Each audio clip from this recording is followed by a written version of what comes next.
이 시간 하나님의 말씀을 보겠습니다. 구약 성경입니다. 구약 성경 신명기 말씀입니다. 신명기 24장입니다. 신명기 24장입니다. 299면에가 있습니다. 299면 신명기 24장입니다. 16절 말씀을 보겠습니다. 16절 한 절 말씀을 보겠습니다. 같은 목소리로 읽으실 때 하나님의 음성을 듣는 복 있는 시간 되시길 바랍니다. 읽겠습니다. 아버지는 그 자식들로 말미암아 죽임을 당하지 않을 것이요 자식들은 그 아버지로 말미암아 죽임을 당하지 않을 것이니 각 사람은 자기 죄로 말미암아 죽임을 당할 것이니라. 아멘. 아멘. 함께 예배하는 모든 분들 가운데 이 말씀의 축복이 함께 하시기를 주님의 이름으로 축원합니다. 오늘 본문 말씀은 아버지의 죄를 자식에게 묻지 않고 자식의 죄를 아버지에게 묻지 않겠다, 이렇게 말씀하고 있습니다. 각 사람은 자기 죄로 말미암아 죽임을 당할 것이다, 이렇게 말씀합니다. 이 말씀은 우리가 흔하게 듣는 용어로 연자죄를 금하고 있는 내용의 말씀입니다.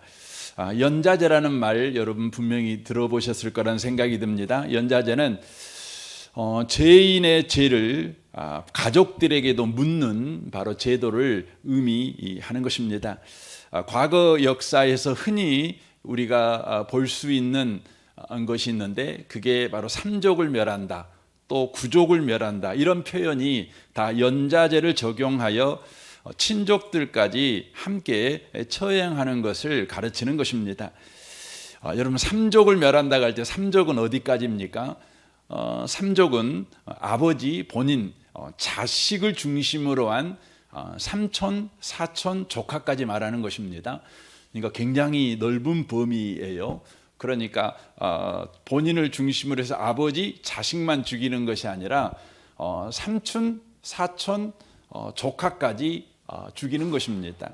여러분, 구족을 멸한다는 것은 굉장히 광범위한데 증조 할아버지부터 할아버지, 아버지, 본인, 아들, 손자, 증손, 현손까지 이 친계친을 중심으로 싹 죽이는 것입니다. 거기에 머물지 않고 이제 반계, 그러니까 어머니 쪽으로 해가지고 또 죽이는 것입니다. 그러니까 그 숫자가 뭐 100명, 200명이 아니라 1000명이 넘어가는 경우도 있습니다. 이게 구족을 멸한다는 건 엄청난 것이죠. 우리나라에서는 보통 구족까지는 멸하지 않습니다. 삼족도 그렇게 역사 속에 보면 흔하게 나오는 일은 아닙니다. 그런데 중국은 안 그래요. 중국 역사에서는 뭐 삼족이나 구족이나 너무나 쉽게 나타납니다. 그 이유 중에 하나가 뭐냐면 중국이라는 나라는 한 왕조가 여러분 300년 이상, 200년 이상 간 왕조도 흔하지 않습니다. 그러니까 왕조가 자꾸 바뀌는 거죠. 그러니까 반역이 그만큼 자주 일어난 일이니까 그렇게 삼족을 멸하고 구족을 멸하고, 명나라 때는요 10족까지 명했습니다. 이 10족이라고 하는 것은 친족이라는 것은 다 죽여버리고 인간관계를 갖고 있는 사람들까지 싹 죽여버리는 것을 바로 10족을 멸한다, 이렇게 말을 합니다. 세상 속에서는 연자죄를 시행하는 이유가 세 가지가 있습니다. 가장 큰 이유 중에 하나는 대중을 향한 경고이지요. 그러니까 일종의 공포통치의 수단으로 이렇게 연자죄를 쓰는 것입니다. 그래서 연자죄로 사람을 죽일 때는 은밀하게 죽이지 않고 공개된 장소에서 대대적으로 형을 집행하는 것이죠.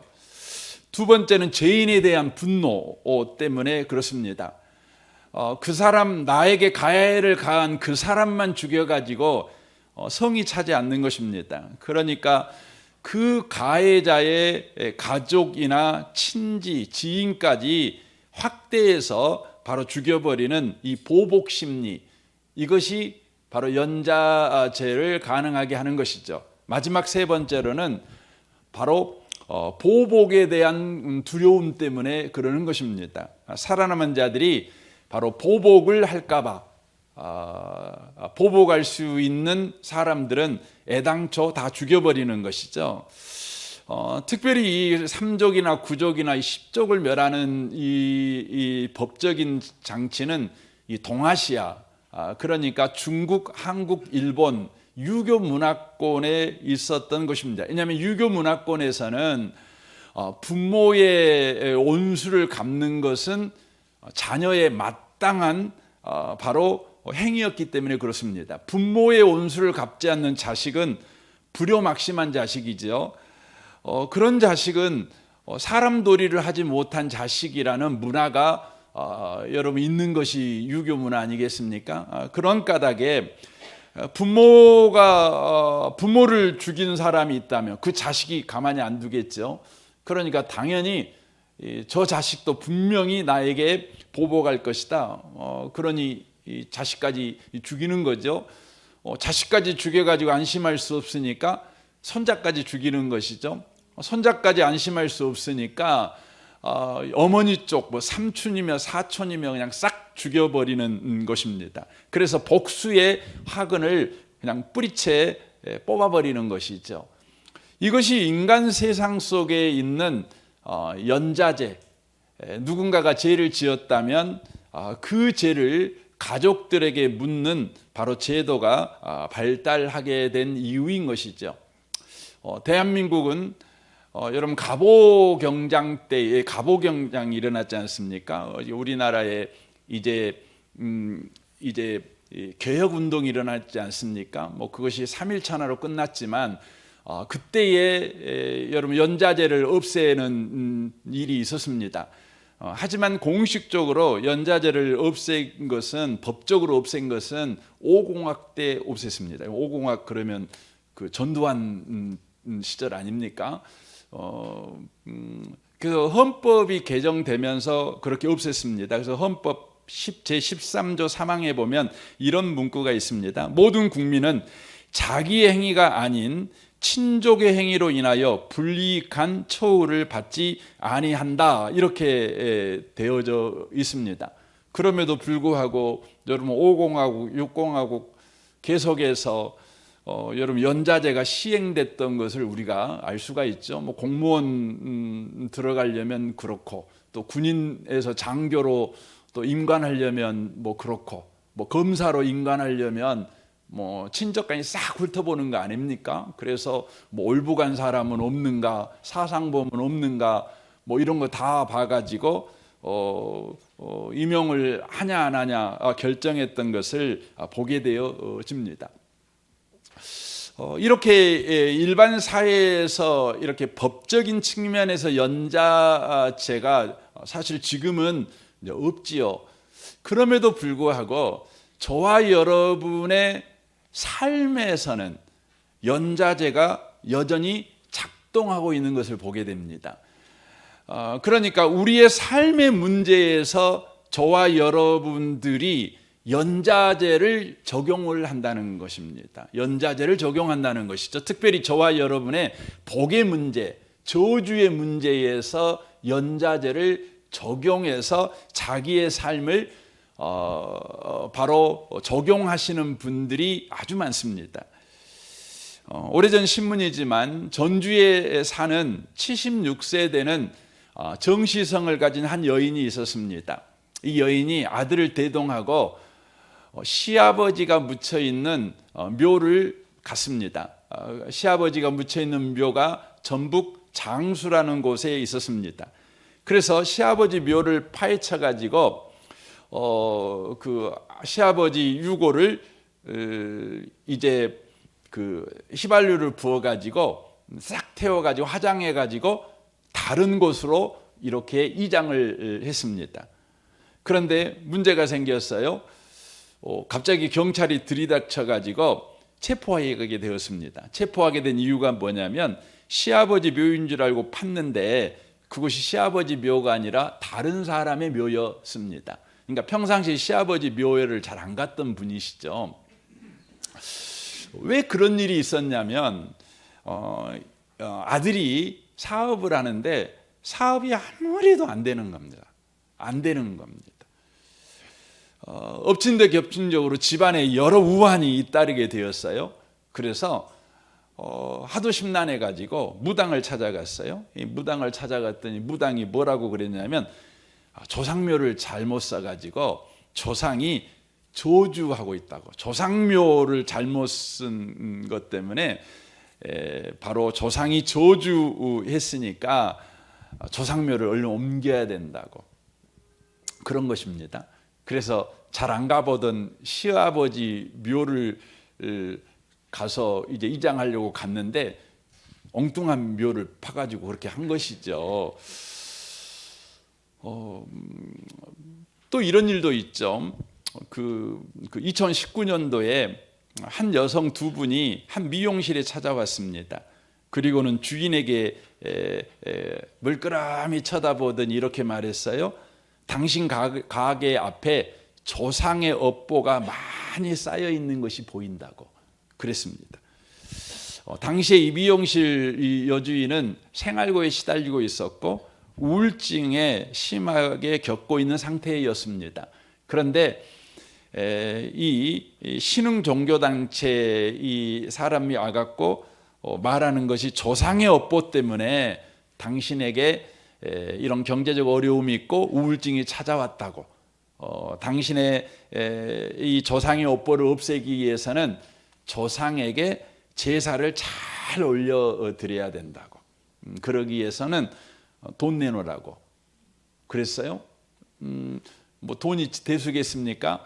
당장 자기의 생활고가 해결되고 우울증이 해결된다니까 그분들이 원하는 대로 500만 원을 줬습니다. 그런데 그것이 한 번으로 그치지 않았습니다.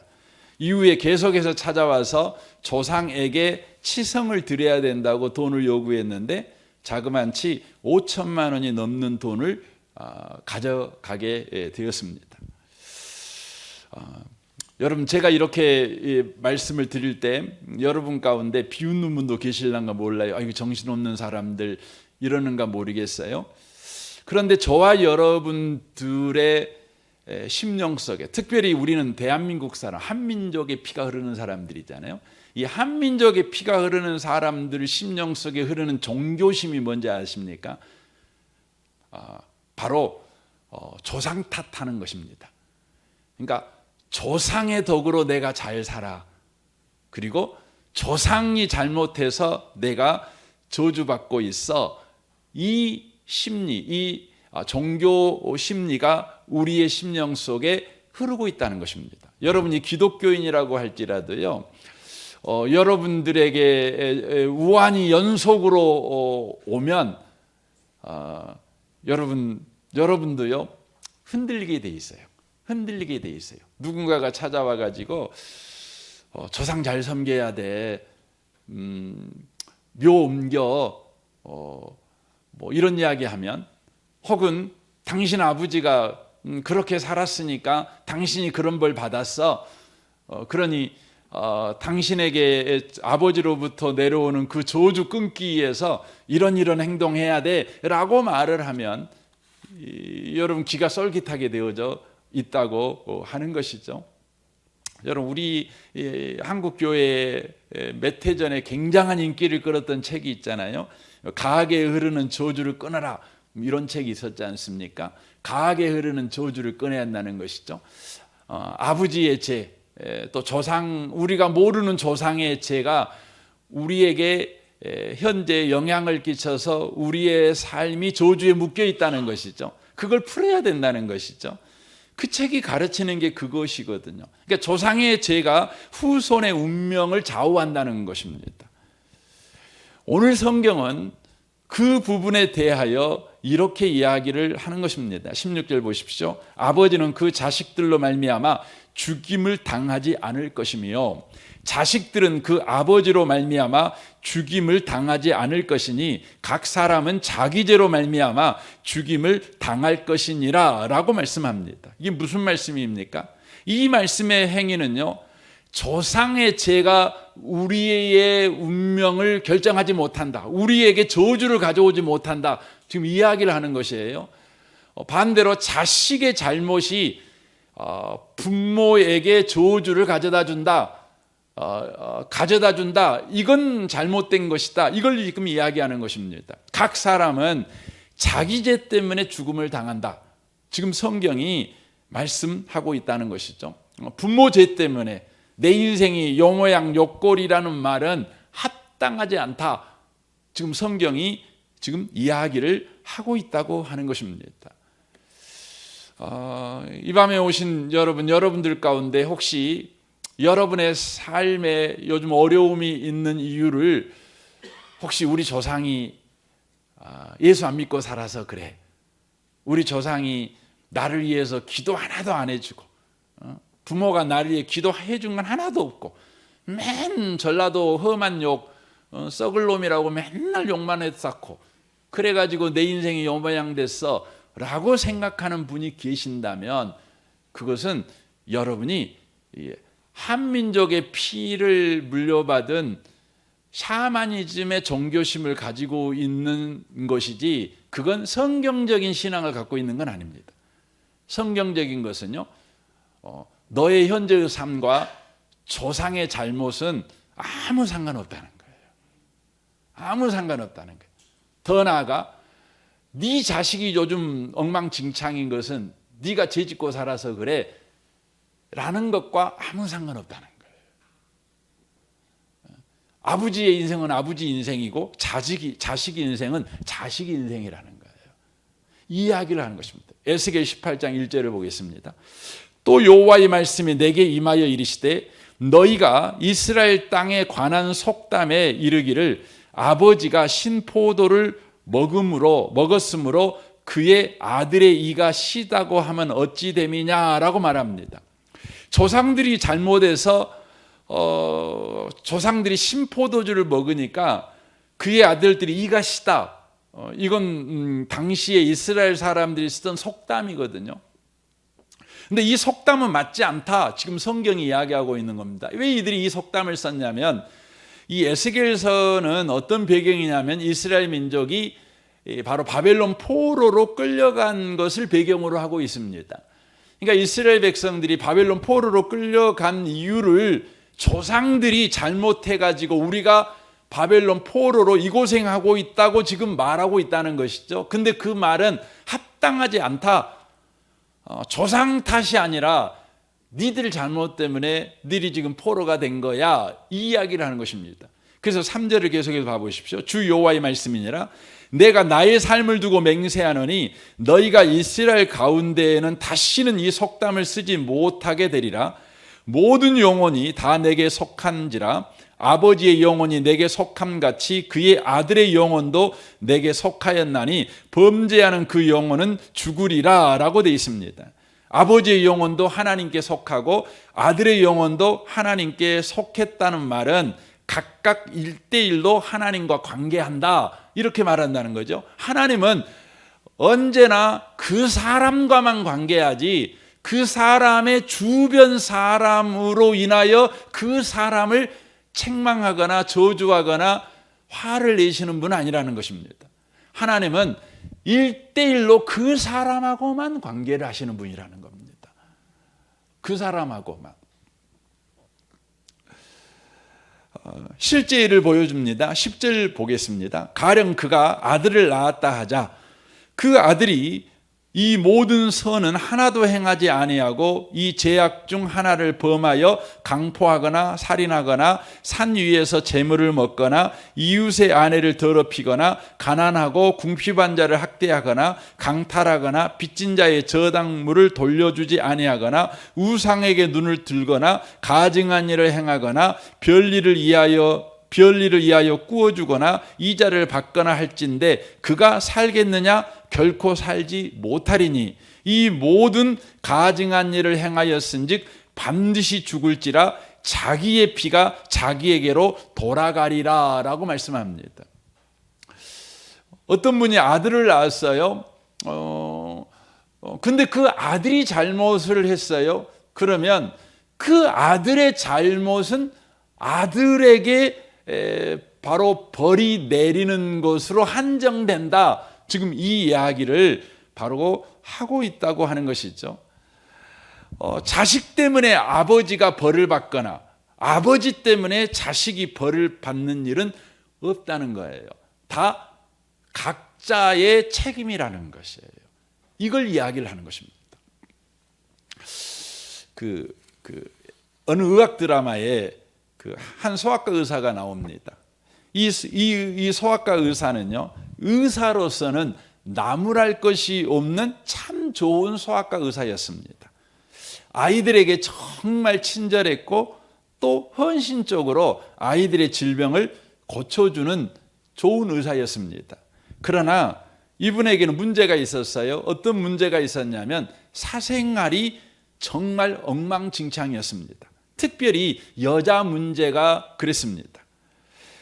이 사람은 소위 문어발 연애를 하는 사람이었습니다. 한 여자만 사랑하지 못하고 동시에 여러 여자와 관계를 하는, 즐기는, 그리고는 무책임하고 불결한 그런 바로 이성관계를 그가 계속해서 몇 해를 계속해서 그렇게 사는 것입니다. 이것을 보다 못한 동료 의사가 그러면 안 된다고 충고했습니다. 너 그렇게 살면 안 돼. 충고했습니다. 그때 그 의사가 그렇게 말했습니다. 나도 그렇게 안 살고 싶은데 그렇게 사라지는 걸 어떻게 해? 라고 말했습니다. 그 충고하는 의사가 그러면 너 왜 그렇게 그러면 너 왜 그렇게 안 살고 싶은데도 너는 그렇게 사라진다고 생각을 해? 라고 질문했어요. 그때 그분이 대답한 것은 아버지 때문이라고 대답했습니다. 아버지 탓이라는 것입니다. 자기 아버지가 그랬다는 것입니다. 자기 아버지는 가정에 충실하지 못하고 엄마 외에 많은 여자들과 애도를 했다는 것입니다. 그것이 어렸을 때 너무 싫었다는 거예요. 자기 자신에게 너무 큰 상처가 되었다는 것이죠. 그래서 나는 아빠같이 안 될 거야. 아빠같이 안 될 거야. 늘 아빠를 저주하고 아빠를 욕했는데 어느 순간인가 아버지의 삶이 자신에게 흘러들어와 자신의 삶도 아버지의 삶과 똑같이 돼버렸다는 것입니다. 그래서 자기가 이렇게 살아갈 수밖에 없는 사람이 돼버렸다. 다 아버지 때문이야 라고 말했습니다. 그때 이 이야기를 듣고 있던 동료가 이런 이야기를 했어요. 참 명문장인 것 같아요. 정말 핵심을 찌르는 말인 것 같아요. 이렇게 말했어요. 너의 12살까지는 네 아버지 책임이지만 이제 30살이 넘었으니 너의 책임이야. 네 아버지가 너에게 상처를 주었다는 것을 인정하겠어. 그렇지만 30살이 넘어서까지 그 상처 탓하며 산다는 것은 그것은 이제부터 네 책임이야. 여러분 12살은 어린아이, 성경적으로 보면은 미성년을 말하는 겁니다. 미성년 때는 아버지 탓일 수도 있어요. 선택할 수 없는 미성년이니까요. 하지만 13살 이상부터는 이제 성경적으로 보면 성년이라는 것이죠. 그때부터는 아버지 탓이 아니라 네 책임이라는 것입니다. 여러분 지금 여러분들이 13살이 다 넘으신 분들이신 것 같아요. 여기 계신 분들은. 그러면 지금 여러분들이 어떤 일로 인하여서 난 아버지 때문에 그래, 어머니 때문에 그래, 이렇게 조상 탓하고 있다면 그건 여러분들이 지금 크게 잘못 이해한 것입니다. 여러분의 인생을 잘못 이해한 것입니다. 여러분은 이미 13살이 넘으신 분들이십니다. 이제부터 여러분의 인생은 여러분의 책임입니다. 이것을 놓치시면 안 됩니다. 그래서 에스겔 18장 19절에 이렇게 말씀합니다. 그런데 너희는 이르기를 아들이 어찌 아버지의 죄를 담당하지 아니하겠느냐 하는도다. 아들이 정의와 공의를 행하며 내 모든 율례를 지켜 행하였으면 그는 반드시 살려니와 범죄하는 그 영혼은 죽을지라. 아들은 아버지의 죄악을 담당하지 아니할 것이요 아버지는 아들의 죄악을 담당하지 아니하리니 의인의 공의도 자기에게로 돌아가고 악인의 악도 자기에게로 돌아가리라 라고 말씀합니다.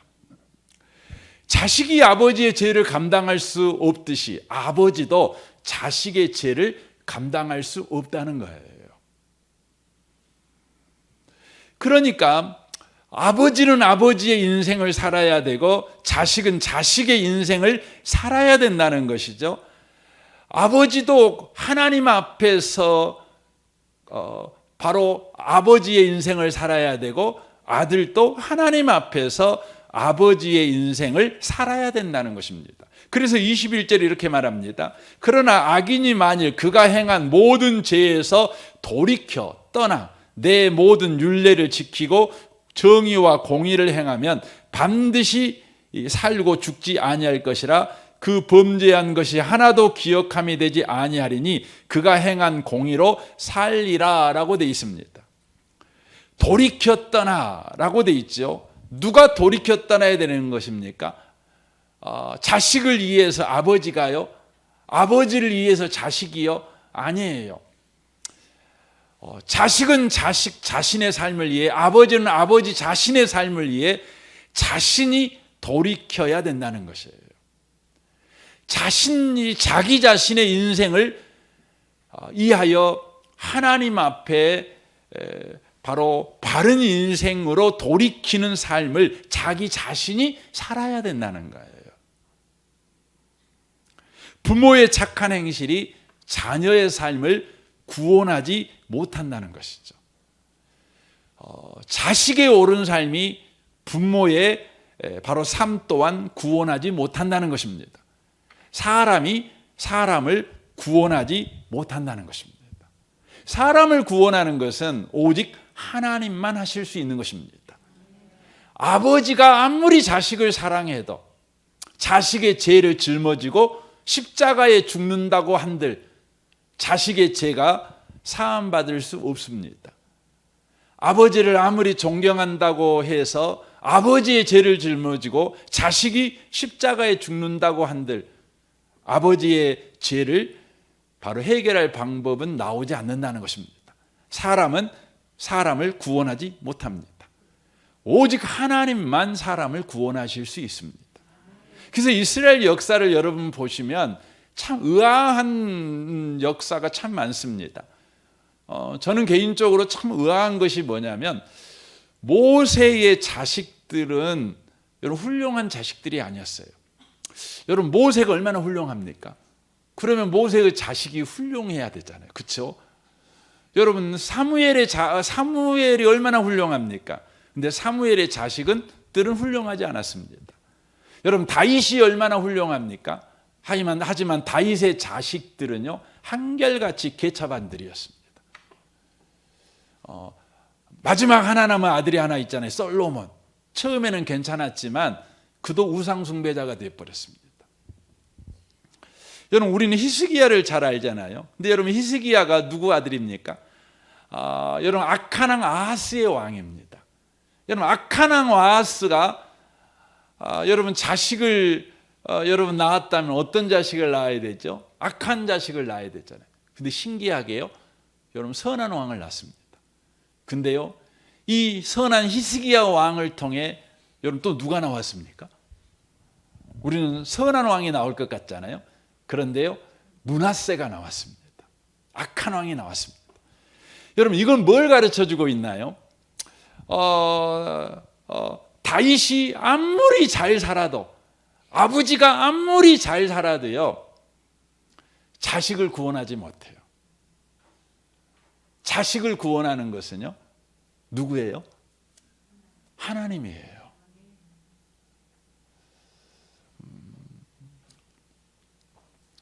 그래서 시편 127편에 이렇게 이야기가 됩니다.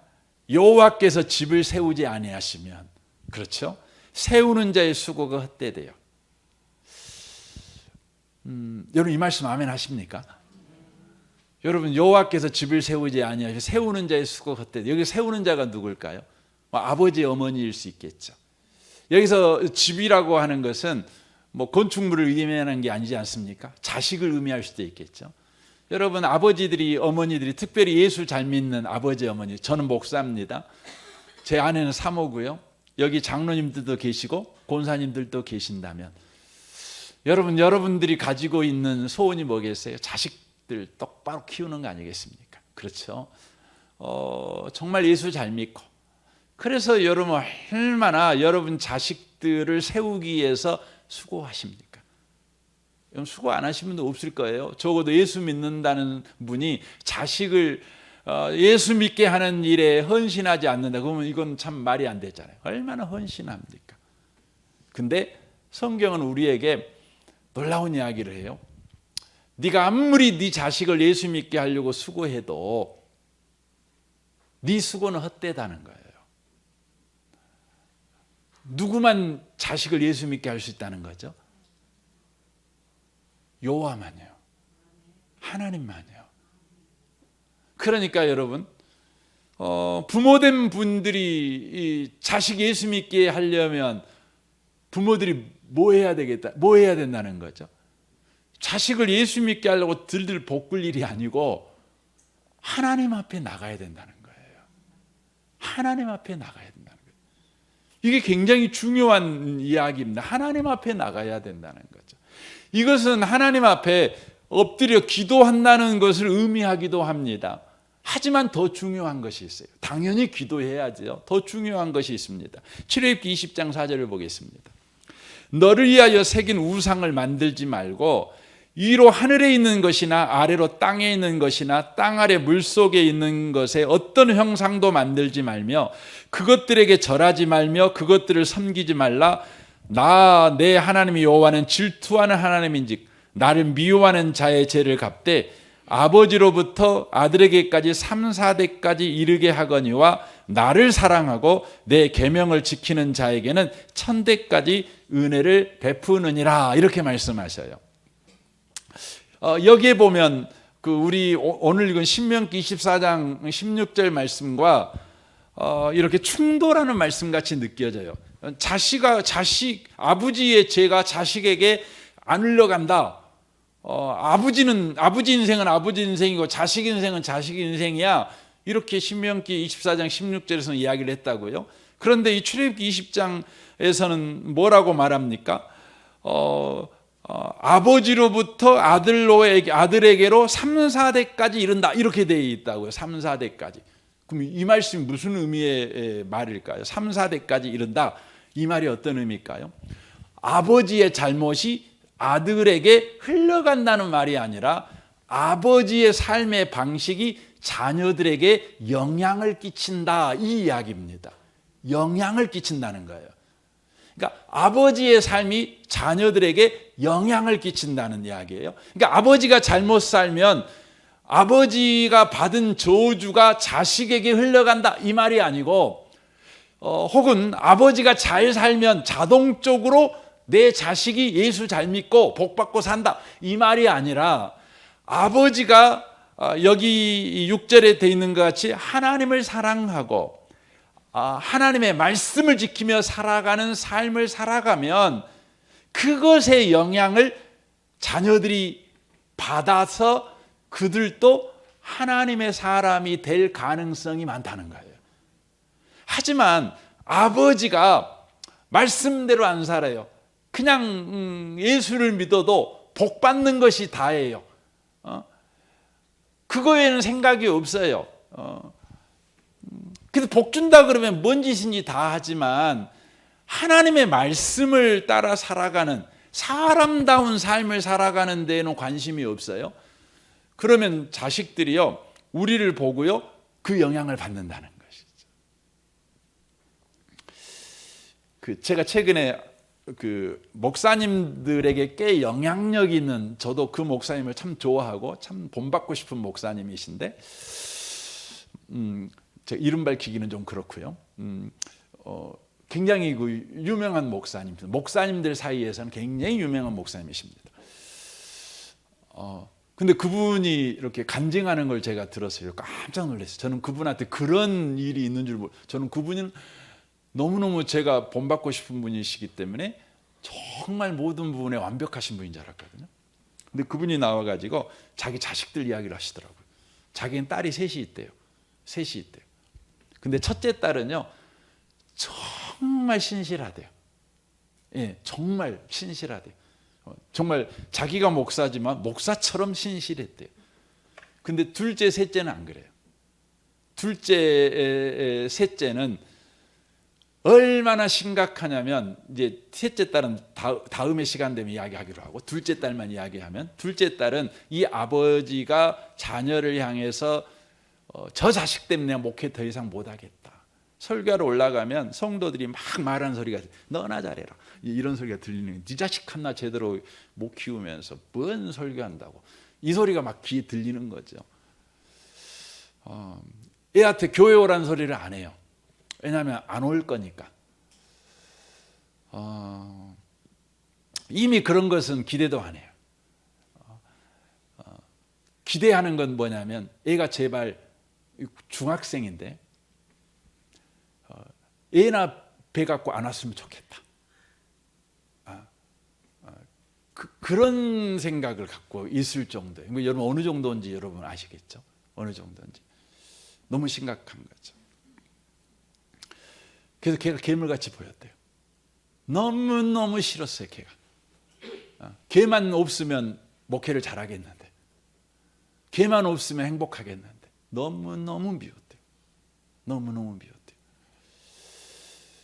하나님 앞에 늘 기도하죠. 그렇게 밉지만 또 하나님 얼른 돌아오게 해주세요, 막 그렇게 막 기도하겠죠. 근데 어느 날 하나님이 그의 마음 가운데, 너는 왜 말씀대로 안 사냐, 그런 거예요. 그랬더니, 아니 뭐 하나님, 제가 이 말씀대로 안 사는 게 어디가 있어요? 그랬더니, 너 네 딸 안 사랑하잖아. 하나님의 말씀은 뭐죠? 네 이웃을 내 몸같이 사랑하라는 거잖아요. 거기 안에 딸도 들어가잖아요. 너 왜 딸 안 사랑하냐 그래요. 그런 말 듣고 있으면 성질 안 나겠어요? 아무리 목사지만. 아니, 딸이 사랑해야 사랑할 거 아니에요. 내 목회 앞길을 맡고 있는 딸을 어떻게 사랑해? 아무리 딸이지만 부해가 났죠, 하나님 앞에. 그래서 하나님 막 따지는 거죠. 내가 그런 딸을 어떻게 사랑하냐고. 근데 하나님이 계속해서, 하나님이 더 낮은 목소리로 사랑해라, 그런 거예요. 근데 사랑이 없잖아요. 사랑하고 싶지 않아요. 하나님한테 하도 사랑하는 소리를 많이 들어가지고, 그러면 하나님, 내가 사랑을 그럼 하겠습니다. 근데 내 사랑이 없는데 어떻게 사랑해요? 그랬더니 하나님이, 가서 사랑한다고 말해라. 사랑이 없는데 사랑한다고 말해요? 그냥 해라. 그래서 가서 사랑한다고 말을 했대요. 딸한테 사랑한다고.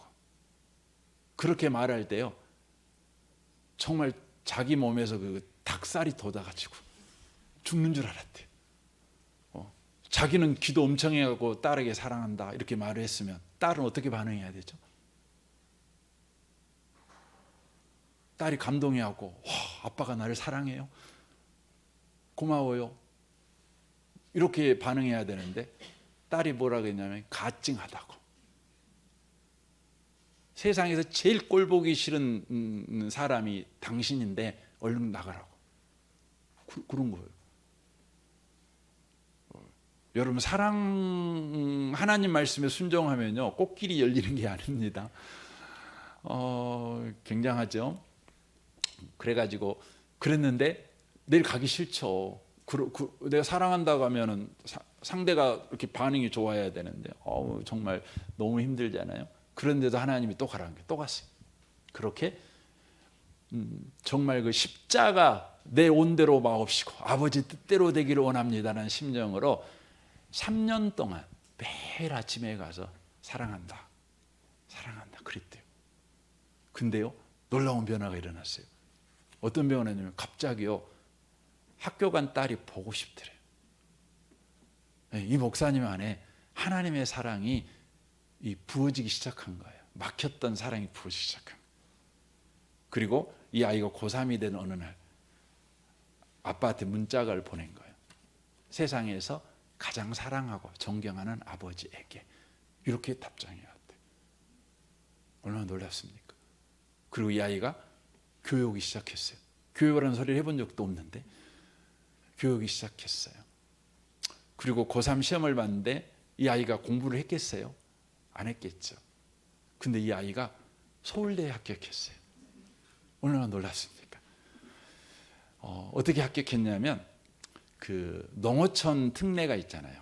예, 농어촌 학교를 가면 근데 그 2명 한 자리가 있는데 자기 학교에 2명이 합격을 2명인데 한 명이 더 점수가 높은 애가 합격하고 자기는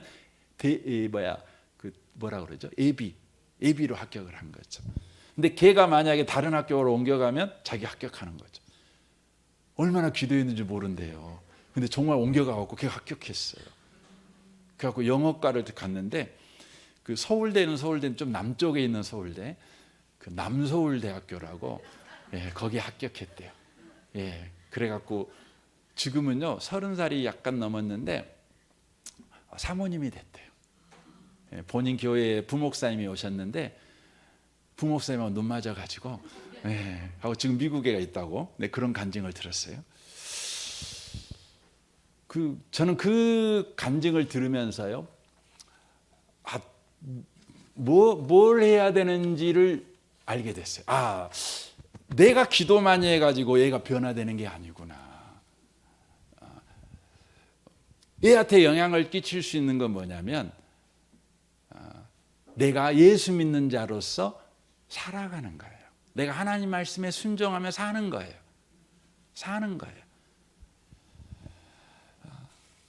그러면 어느 순간인가 얘네들이요 바로 내 안에 계신 주님을 볼 날이 온다는 거죠. 그날이 너무 오래 걸릴 수도 있어요. 어떤 사람은 20년이 걸릴 수도 있고 30년이 걸릴 수도 있어요. 말라기 2장 13절을 보면 이런 말씀이 나옵니다. 너희가 잘못한 일이 또 하나가 있다. 주님께서 너희 재물을 외면하시며 그것을 기꺼이 받지 않으시고 너희가 눈물과 울음과 탄식으로 주님의 제단을 적셨다. 그러면 너희는 오히려 무슨 까닭으로 이러십니까? 하고 묻는다. 그 까닭은 내가 젊은 날에 만나서 결혼한 너희 아내를 배신하였기 때문이며 주님께서 이 일에 증인이시기 때문이다. 그 여자는 너의 동반자이며 네가 성실하게 살겠다고 언약을 맺고 맞아들인 아내인데도 네가 아내를 배신하였다. 한 분이신 하나님이 네 아내를 만들지 않으셨느냐? 육체와 영이 둘 다 하나님의 것이다. 한 분이신 하나님이 경건한 자손을 원하는 것이 아니겠느냐? 너희는 명심하여 젊어서 결혼한 너희 아내를 배신하지 말아라. 나는 이혼하는 것을 미워한다고 쭉 이야기합니다. 여기에 보시면 우리를 결혼시킨 중요한 목적이 있는데 경건한 자녀를 얻기 위해서예요. 경건한 자녀라는 말은 우리 자녀가 예수 잘 믿는 자녀가 되는 거죠. 어떻게 예수 잘 믿는 자녀가 되느냐? 그러면 늘 가정에서 가정 예배 드리고 우리가 자녀를 위해서 늘 기도하고 우리가 교회 봉사 열심히 하고 그 중요하죠. 그런데요, 이 성경에서 핵심을 이루는 것이 있어요. 그게 뭐예요? 그게 여러분 남편이 아내와 결혼할 때 언약을 맺잖아요. 결혼 서약을 하잖아요. 그 서약을 지키며 결혼 생활하는 거예요. 이건 아내들도 마찬가지죠. 그러니까 여러분 결혼 생활하면서 서약을 지키며 살아간다는 것이 얼마나 어려워요. 이건 인간적으로 불가능해요. 여러분 결혼 서약 집에 가서 한번 읽어보세요. 우리 에베소 5장에 보면 예수 믿는 사람은 남편들은 어떻게 해야 되고 아내들은 어떻게 해야 되는지를 가르쳐 줍니다. 아내들한테는 복종하라고 말하고 남편들한테는 사랑하라고 성경이 말합니다. 이게 뭐냐면 하나님 앞에서 결혼한 아내와 남편이 지켜야 될 언약이에요. 근데 그 언약은 여러분 어렵습니다. 불가능합니다. 여러분 아내들이 남편에게 복종한다는 게 말이 됩니까? 말도 안 돼요. 여러분 남자들이 아내만 사랑한다는 거 이게 말이 됩니까? 말이 안 되는 거예요. 그런데요, 놀라운 거, 이 말도 안 되는 일을요, 엄마가 아버지에게, 여러분, 아버지가 아내에게 하는 걸 자식이 봐요. 엄마가 얼마나 기도 열심히 하느냐, 예배 잘 드리느냐, 교회 봉사 잘하느냐, 전도 열심히, 이거 안 봐요. 이거 안 봐.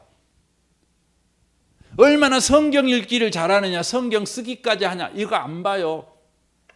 뭘 보냐? 남편에게 어떻게 하냐, 아버지에게 어떻게 하냐, 이걸 본다는 거예요. 아버지에게 하나님이 말씀하신 대로 복종하냐 이거예요. 아버지는 엄마를 사랑하냐 이거예요. 여러분 자식이요, 분명히 여러분이 신앙생활 오래 해서 여러분 자식들이 여러분이 뭐 예수 믿는 아버지랑 엄마랑 잘 알지만 교회 안 다녀요. 이유가 있어요. 그건 다른 이유가 아니에요. 성경은 분명하게 말씀해요. 이건 부부관계를 회복하셔야 돼요. 여러분 자식들 교회 나오게 하려고 하지 말고 여러분 자식을 위해 기도하는 거 물론 하셔야 되겠지만 여러분이 더 예수고 힘써야 되는 건 부부관계를 회복하는 거예요. 예수 믿는 사람으로서 남편에게 마땅히 복종하고 아내를 마땅히 사랑하는 언약을 배신하지 마세요. 결혼 서약을 여러분 배신하지 마세요. 신의를 지키세요. 여러분 깡패들도 의리를 지킨다 그러잖아요. 근데 예수 믿는 사람은 깡패보다 못하면 안 되죠. 신의를 지켜야지요. 그때요 그 모습을 자식들이 보면서요 뭐 어떻게 돼요? 엄마 안에 있는 하나님을 봐요. 아빠 안에 있는 하나님을 봐요. 다 알잖아요. 어떻게 순종하고 삽니까? 어떻게 여러분 사랑하고 삽니까? 이건 하나님의 은혜 없이는 안 되는 거죠. 그래서 여러분 에베소서에서는 그런 사랑을 어떻게 가능합니까? 성령 충만하라고 요구합니다. 성령 충만해야 된다는 거죠.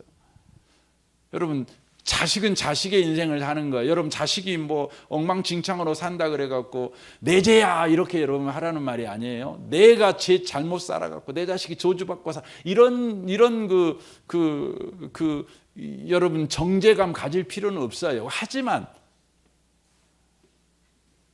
저와 여러분이 살펴봐야 되는 부분들은 있다는 거죠. 내가 우리 아이들한테 준 영향력이 우리 아이들이 저주받고 살아갈 수밖에 없는 삶의 방식으로 살아가는 영향을 혹시 끼치지는 않았는가 생각해 봐야 한다는 거예요. 요즘 마귀가요 다음 세대 예수 믿는 애기들이 얻게 하려고 하는 짓거리가 뭐냐면요, 요즘 나는 우리나라 TV나 이런 거 보면 너무너무 슬프고 기도가 절로 나오는데 이혼을 죄라고 생각하지 않는 거예요. 이혼을 누구나 다 하는 거라고 생각. 뭐 TV 봐보세요. 요즘 막 이혼남 막 생 나와갖고 뭐 그러잖아요. 이혼을 아무렇지도 않게 생각을 해요. 그리고는 이혼했을지라도 자식은 내가 잘 돌본다 이거죠. 여러분 이혼해갖고 자식 잘 돌보아야 되겠죠. 이혼을 어쩔 수 없이 했다 하더라도. 하지만요, 여러분 자식을 위한 최선은 뭔 줄 아세요? 이혼할 수밖에 없는 상황에서 말씀에 순종하고 사는 거예요. 사는 거예요. 그게 자식을 위한 최고의 삶입니다. 저는 우리 교회에서 이혼이 없었으면 좋겠어요. 요즘 사람들은 결혼의 목적이 행복하려고 살아요. 여러분 결혼의 목적은 행복이 아니에요. 내가 불행하다고 생각하면 이혼해 뿝니다.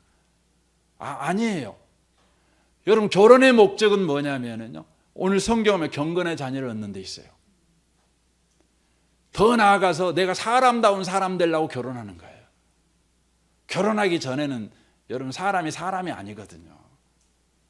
결혼해서 여러분 인생을 살아야, 결혼에 살면서 하나님의 은혜 없이는 살 수 없다는 걸 우리가 알기 때문에 그렇게 되는 거 아니겠습니까? 이 밤에 오신 복 있는 성도 여러분, 우리가 이제 꼭 기억하셨으면 좋겠어요. 내 자녀들은 하나님이 복 주셔야 돼요. 그럼 어떻게 해야 되는 겁니까? 애들이 하나님 만나게 도와줘야 돼. 하나님 만나게 도와주는 것은 내가 하나님의 말씀대로 사는 거예요. 특별히 부부관계에서, 자식관계에서 내가 하나님 관계하는데 뭐 기도하고 살고 예배하고 살고 봉사하고 살고 전도하고 살고 성교하고, 이것은요 여러분 뭐 쉬운 일은 아니지만 그건 얼마든지 가능해요. 혼자 하는 거니까. 근데 인간관계에서 하나님 말씀대로 산다는 건 여러분 정말 성령 충만하지 않으면 어려워요.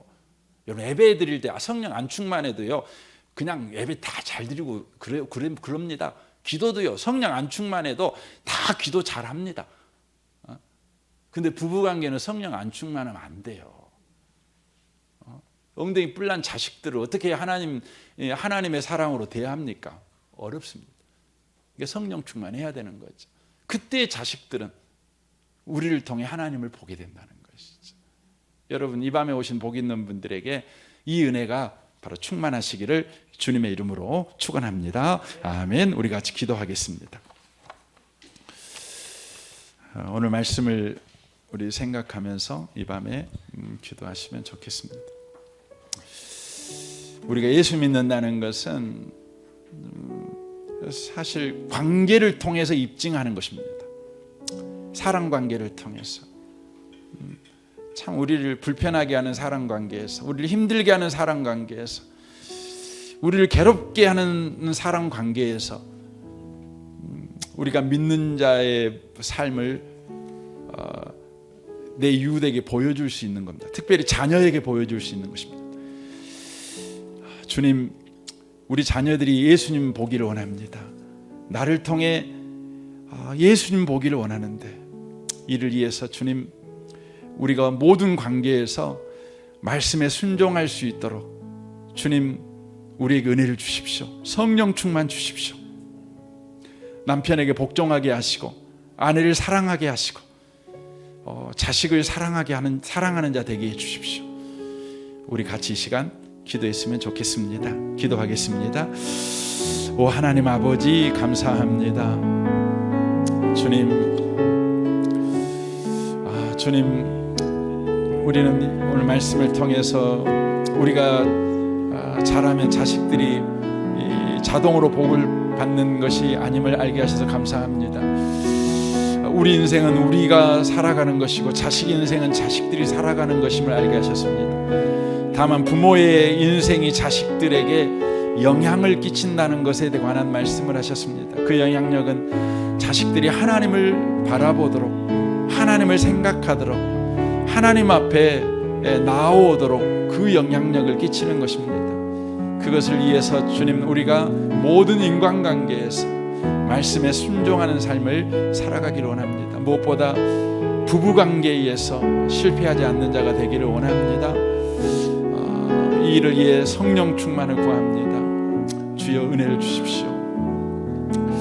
하나님 아버지, 오늘 말씀을 통해서 부모의 잘못으로 자식이 저주받지 아니하고 자식의 잘못으로 부모가 저주받는 것이 아니라, 부모는 부모의 인생을, 자식은 자녀의 인생을 살게 된다는 것에 관하여 듣게 하셔서 감사합니다. 부모된 우리는 다만 자녀에게 하나님을 바라며 하나님을 의지하는 인생을 살아가는 일에 영향을 끼치는 그런 인생을 살아갈 것을 말씀하고 계십니다. 주님, 우리가 자녀들이 예수님을 바라볼 수 있도록 그런 영향력을 끼치기를 원합니다. 이를 위해서 모든 인간관계에서 성령 충만하여 하나님이 은혜 주셔야만 가능한 삶을 우리가 살아내는 자 되게 해 주옵소서. 무엇보다 부부관계에서 일에 실패하지 않도록, 아내된 자들은 남편에게 복종하며 남편된 자들은 아내를 사랑하는 성령 충만한 삶을 지속해 살아감으로 말미암아 그 사이에 살고 있는 자녀들이 하나님을 보게 하여 주옵소서. 하나님을 의지하는 자 되게 하여 주시고 하나님을 찾는 자들이 되는 역사가 일어나게 해 주옵소서. 주님을 찬양합니다. 예수님의 이름으로 기도합니다. 아멘.